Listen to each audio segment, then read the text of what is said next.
So, Mr. Vishwa Gupta, you're a senior researcher here at CRIM. Yes. You're specializing in speech recognition, right? Yes. What is it exactly that you do on a day-to-day basis? So many companies are advancing the state of the art in speech recognition. Mm-hmm. So for example, IBM, Google, Microsoft, they all have large teams of researchers working on advancing the state of the art. So my job is to understand these advances and incorporate the most relevant ones into our speech recognition engine for English and for French. Mm-hmm. And you know exactly where they stand from, I believe, because you did work for some huge companies like Nortel, like IBM. Yes. So you understand how they work. Yes. So I worked at Nortel, and there I was involved with speech recognition research. And actually I worked with two big companies, two big products. One was called AABS and the other one was called ADAS Plus. So AABS automated long distance collect calls and ADAS Plus automated directory assistance. And both these products were very successful. How does that expertise work in your research here? How does CRIM fare in the speech recognition domain? So we have to take part in some evaluations in order to do that. So for French recognizer, we took part in an evaluation called ETAP. It was organized by French universities to enhance the state of the art of French transcription of French broadcasts. And at that time, the neural nets were just coming up. So I did everything possible to incorporate neural nets into speech recognition. And that gave us a big boost in performance. And we ended up coming second in the transcription of French tasks. So then we could claim that our French recognizer is one of the best in the world. Wow. Yeah. Congratulations. Yeah, thanks. That's quite a feat, because I feel that it's a world of science that is moving so fast. I mean, as consumers, we see it.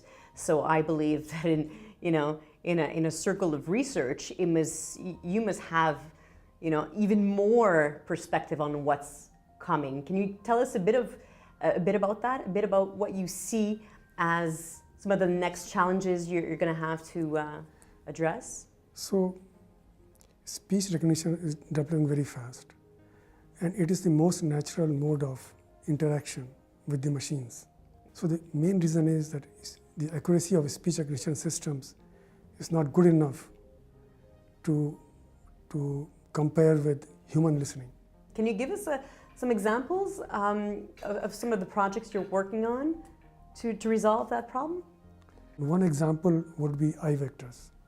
So Patrick Kenny worked here, and he came up with eye vectors which help recognize speakers. And I use the eye vectors in speech recognition. And these eye vectors gave big improvements in speech recognition. At the same time, IBM and Google also came up with eye vectors. I'm sure. So all three of us came up with the same things. And since then, all the labs are using eye vectors.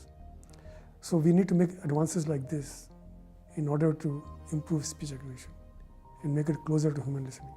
How did you come to CRIM? Because you left IBM for CRIM, I believe. Yes, There's nothing in between.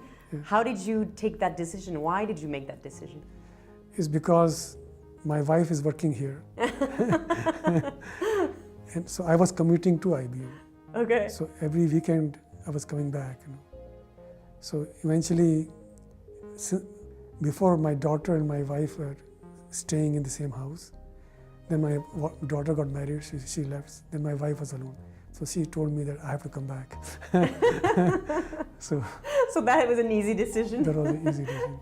You had the best of both worlds. Yes. So you have, And CRIM has very good research facilities. Right, of course. And that was a reason to join CRIM. And they are looking for long term. If you work for IBM or you work for Nortel, its focus is very short term. Well, we're very happy you moved from IBM to Thank CRIM. Long live your career here. Thank you very much, Mr. Vishwa Gupta. And thank you.